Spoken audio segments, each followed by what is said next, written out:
ქრისტეს მიერ საყვარელნო მამანო, დედანო, ძმანო და დანო, თემა ჩვენი დღევანდელი საუბრისა გახლავთ 60 ქულო მსახურება. ამ თემას ეხება სულთმოფენობიდან მეორე შვიდეულის საკვირაო სახარება. ეს არის სახარება მათესი, რომელიც მოგვითხრობს იმის შესახებ, თუ როგორ მოუწოდა იესო ქრისტე 60 ქულო მსახურებისაკენ პეტრე და ანდრია მოციქულებს. ეს იყო გალილეის ზღვის ნაპირას, როდესაც მაცხოვარი მიდიოდა ზღვის ნაპირას, იხილა პეტრე და მისი ძმა ანდრია, რომლებიც თევზაობდნენ და უთხრა მათ, რომ მომდევდით მე და გყო თქვენ მესათხევლე კაცთა. მესათხევლე, სათხევლობა იყო იგივე ძველი ქართულით ნადირობა, ანუ თევზის მონადირება, თევზაობა და თქვენ იქნებით მომნადირებელნი კაცთა. რას ნიშნავს მონადირება კაცთა? ეს ნიშნავს ადამიანების საღვთო სწავლების გზაზე დაყენება, მათი ამოყვანა ამ ცოდვის მორევიდან და მათი სასუფეველის, ასე ვთქვათ, გზაზე კვლავ დაბრუნება. ეს არის ამ შემთხვევაში მოციქულება, ადამიანთა გამოხსნა ამ ცოდვის ზღვის ხელვარებისაგან და მათი, ასე ვთქვათ, დაბრუნება სასუფეველის გზაზე. ამის შემდეგ მაცხოვარი კიდევ გაივლის რაღაც გარკვეულ მანძილს და ხვდება იაკობს და იოანეს, რომლებიც დაკავებული არიან ბადეების, ასე ვთქვათ, შეკეთებით მამასთან ერთად. მათაც ასევე მიმართავს, ისინიც დატოვებენ ბადებსაც, ნავსაც, მამასაც და გაყვებიან უფალს. ეს არის მთავარი შინაარსი ამ სახარებისა, რის შემდეგაც ეს მონაკვეთი თავდება იმით, რომ მაცხოვარი იწყებს გადაგებას, აღასრულებს სასწაულებს და რასაკვირველია თავის დანიშნულების აღსრულებას იწყებს. 60 ქულო თავის, ვთქვათ, გამოხსნის განგებულების აღსრულება იწყება ამის შემდეგ. უპირველეს ყოვლისა უნდა ითქვას, რომ სულთმოფენობა, როგორც ჩვენ წინა საუბრის დროს ვახსენეთ, სულთმოფენობის დღესასწაულთან დაკავშირებით, ეს არის ეკლესიის დაბადების დღე და პირველი რაც ხდება ამ სულთმოფენობის შემდეგ, მოციქულები ალაპარაკდებიან სხვადასხვა ენებზე და ისინი იწყებენ ქადაგებას. ანუ ფაქტიურად პირველივე ქმედება ეკლესიის სიცოცხლისა არის ღვთის სიტყვის გავრცელება, ღვთის სიტყვის გადაცემა. და მაცხოვარი ამბობს, რომ ეს არის მთავარი ეკლესიის მთავარი დანიშნულება, არის ღვთის სიტყვის გადაცემა. ანუ ეკლესია, საზოგადოება, ქრისტეს საზოგადოება, ეს არის საზოგადოება, რომელმაც იწამა ქრისტე და განთავისუფლდა ცოდვის მონობისაგან და გახდა ღვთაებრივი ორგანიზმის ნაწილი. ანუ დადგა ცხონების გზაზე. ამ საზოგადოების უპირველესი დანიშნულება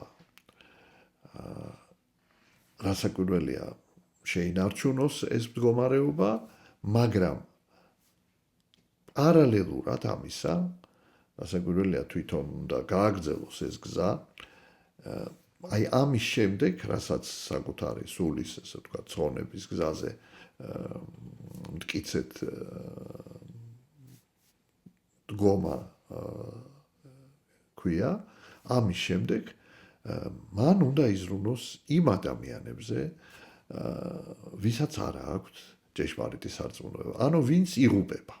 ანუ ჭეშმარიტი სარწმუნოების გარეშე ადამიანი ვერ შეუერთდება ღმერთს, ვერ აღდგება კავშირი ღმერთთან და ღმერთთან კავშირის აღდგენის გარეშე ადამიანი რასაკვირველია ცოდვის მორევშია და იგი განწირულია დასაღუპად.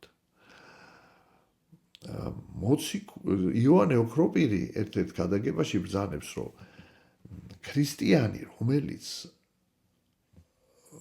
ჭეშმარიტებისაგან მოწყვეტილ ადამიანის ჭეშმარიტებაში, ასე ვთქვათ, მოქცევაზე არ ზრუნავს, ეს არ აწუხებს, ის ქრისტიანი არ არის. ანუ შენ ღმერთმა მოგანიჭა ეს წყალობა, რომ შენ დადექი ცხონების გზაზე გადარჩივ პარადიულ სიკვდილს და შენ პირველი ნიშანი მადლიერებისა, ღვთისადმი მადლიერებისა ის უნდა იყოს, რომ შენ ასევე გული შეგთგიოდეს იმ ადამიანებზე, ვინც იღუპება. ამიტომ მოციქულება ეს არის უპირველესი ნიშანი. აი აღდგომის შემდეგ მაცხოვარი პირველივეს რაც ეუბნება, ესე იგი თავის მოწაფეებს, ეუბნება, რომ წარვედით და მოიმოწაფენით ყოველნი კიდენი ქვეყანისანი და უქადაგეთ ყოველსა დაბადებულსა.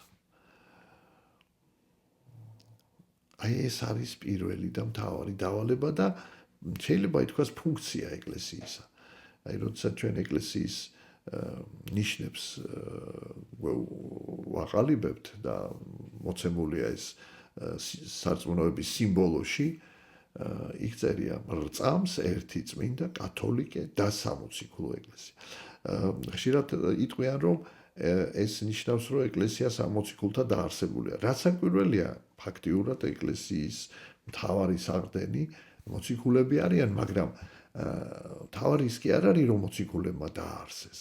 მთავარი ის არის, რომ მას სამოციქულო მისია აქვს. ანუ მან უნდა ეს სამოციქულო მსახურება აღასრულოს და აი ფაქტიურად პირველი კვირა ეს იყო ყოველთა წმინდანთა ხსენება და რაც გვეუბნება მაცხოვარი აი ამ სახარებაში პირველი კვირის სულთმოფენობიდან პირველი კვირის სახარებაში, რომ ყოველი ქრისტიანი მოწოდებულია იყოს ვითარცა, ასე ვთქვათ, უფალი, მიემსგავსოს უფალს, ანუ იყოს წმინდა და სიწმინდის ყველაზე მაღალი გამოვლინება ეს არის მსახურება ღვთისა და მოყვასისათვის. ღვთის ნება არის, რომ ადამიანები ცხონდნენ, უპირველესი ნება და რასაკვირველია ადამიანის სურვილიც უნდა იყოს, რომ ემსახუროს ღმერთს და აი ემსახუროს სწორედ ადამიანების მსახურებით, ანუ მათი ცხონებისათვის მსახურებით ემსახუროს ღმერთს. ამიტომ პავლე მოციქული ამბობს, რომ ყველაზე დიდი მსახურება ქრისტიანულ საზოგადოებაში, ქრისტიანული ეკლესიის წევრების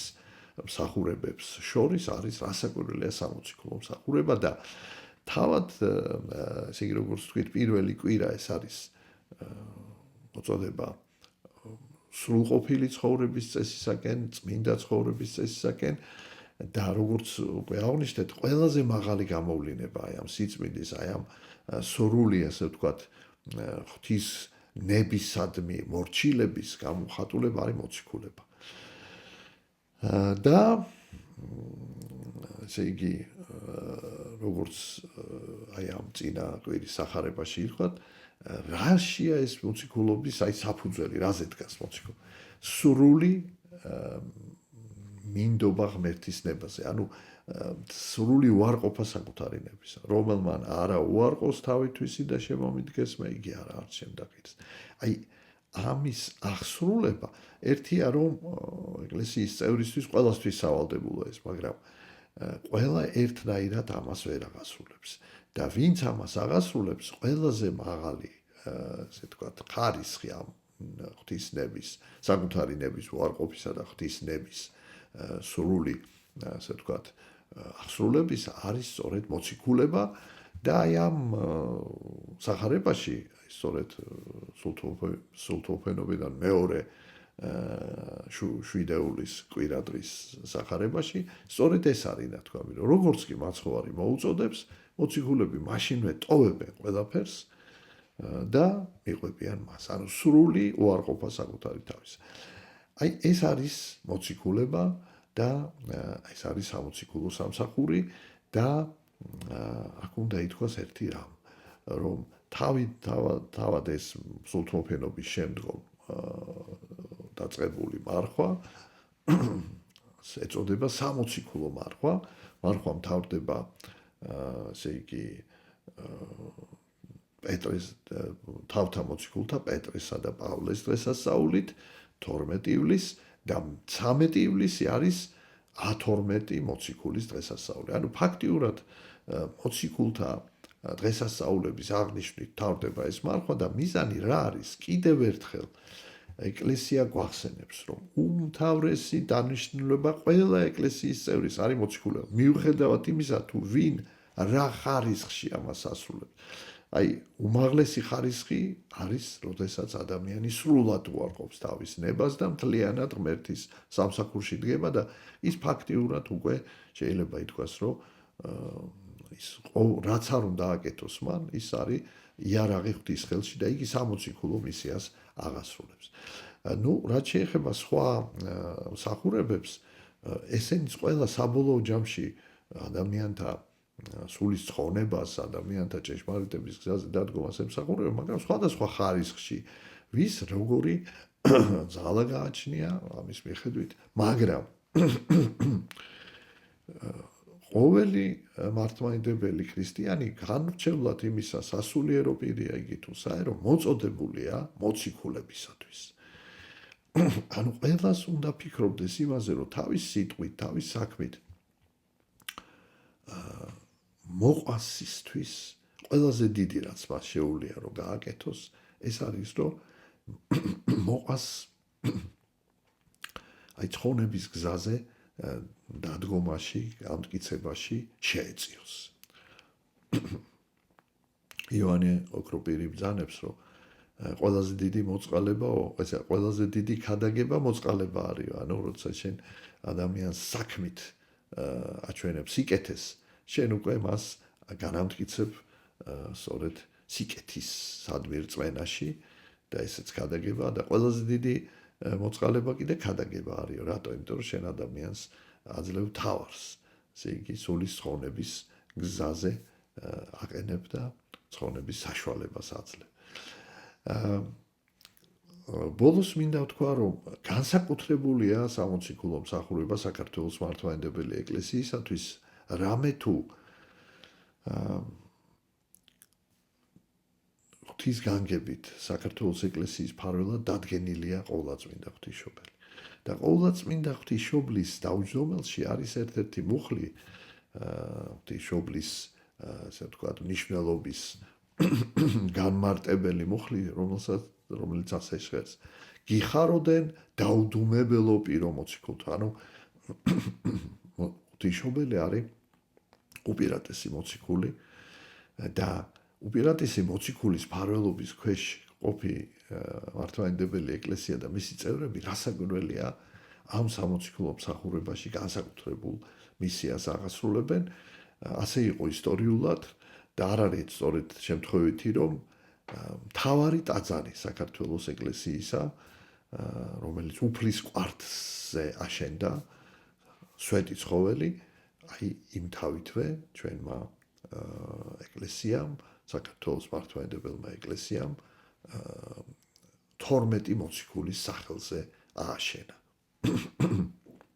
თავიდანვე საქართველოს ეკლესიამ განსაზღვრა, რომ ის ეკლესია, რომელიც ღვთისმშობლის ფარველობის ქვეშ არის, რომელსაც ღვთის განგებით წილად ხვდა უფლის კვართი, რომელიც არის სიმბოლო ეკლესიის განუყოფლობისა, ეკლესიაში ჭეშმარიტი რწმენის შეუყრნელად დაცვისა, რომ რასაკვირველია იგი უნდა სამოციქულო მისიას უნდა ემსახურებოდეს და ბოლოს ვიტყვი, რომ აი სწორედ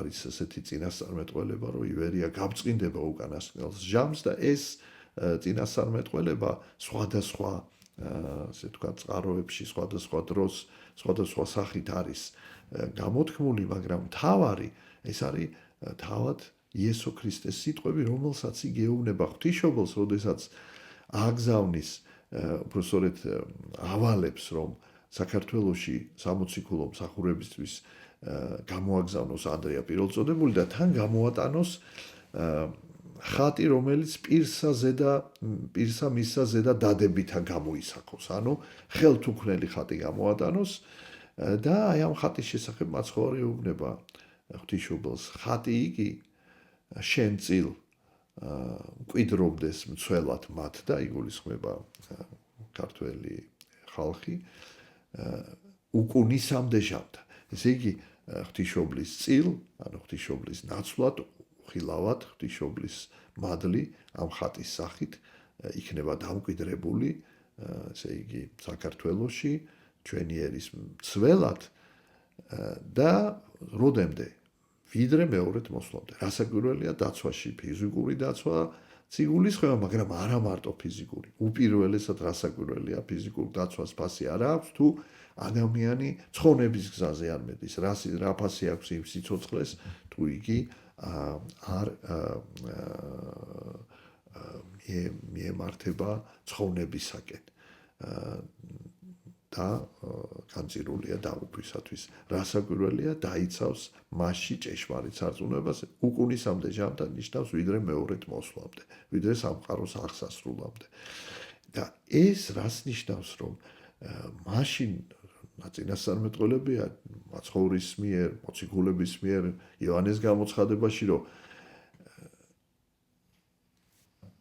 წმენის შენარჩუნება თითქმის შეუძლებელი იქნება. ძალიან მცირედნი იქნებიან, ვინც შეინარჩუნებს. საერთოდ იქნება კი ვინმე, ვინც წმენას შეინარჩუნებს, არის ესეთი რიტორიკული კითხვა, იმდენად ძნელი იქნება. და აი ამ დროს არის წინასწარმეტყველება, რომ ეს ერი შეურყვნელად შეინარჩუნებს სარწმუნოებას, რაც ნიშნავს, რომ ის იქნება სულიერად იმდენად მტკიცე, რომ გაუძლებს აი ამ ღვარცობს, უღმერთობის ღვარცობს. და ეს არის მისია საქართველოს ეკლესიისა, როცა ყველასთვის უმძიმესის და უმრავლესობა დაკარგავს და ხოლო შენარჩუნება, ვისაც სურვილი აქვს, ძალიან ძნელი იქნება, აი ამ დროს საქართველოს ეკლესია დაეხმარება ყველას, ვისაც სურს ცხონება, ვისაც სურს ჭეშმარიტი სარწმუნოების შენარჩუნება, იმდენად გაძლიერდება და ეს არის სამოციქულო მისია ყოველსა ენასა, ამით ენათა ამხილოს, რას ნიშნავს ამხილოს ღმერთმანეს არიქებაი და დიდებაი. ანუ კიდევ ერთხელ დაამოწმოს ჭეშმარიტება და ამხილოს, რომ შესაძლებელია მეორედ მოსვლის წინ ჭეშმარიტი რწმენის შენარჩუნება, აი ამ თავის ქართველი ერის მიერ შენარჩუნებული ჭეშმარიტება მთელი მსოფლიოსთვის იქნება დამოწმება, რომ ჭეშმარიტება შენარჩუნება შესაძლებელია. აი ეს არის ჩვენი მისია, ამიტომ გილოცავთ სამოციქულო მარხვას და შევთხოვოთ უფალს, რომ ღმერთმა მოგცეს ძალა აი ამ სამოციქულო მისიის ერთგულებისა საქართველოს მთელ მართლმადიდებელ სამყაროს, მაგრამ განსაკუთრებით საქართველოს მართლმადიდებელი ეკლესიის წევრებს ღმერთმა დაგლოცოთ, გაგახაროთ და მრავალ დღესასწაულს დაგასროთ ჩვენთან არს ღმერთი.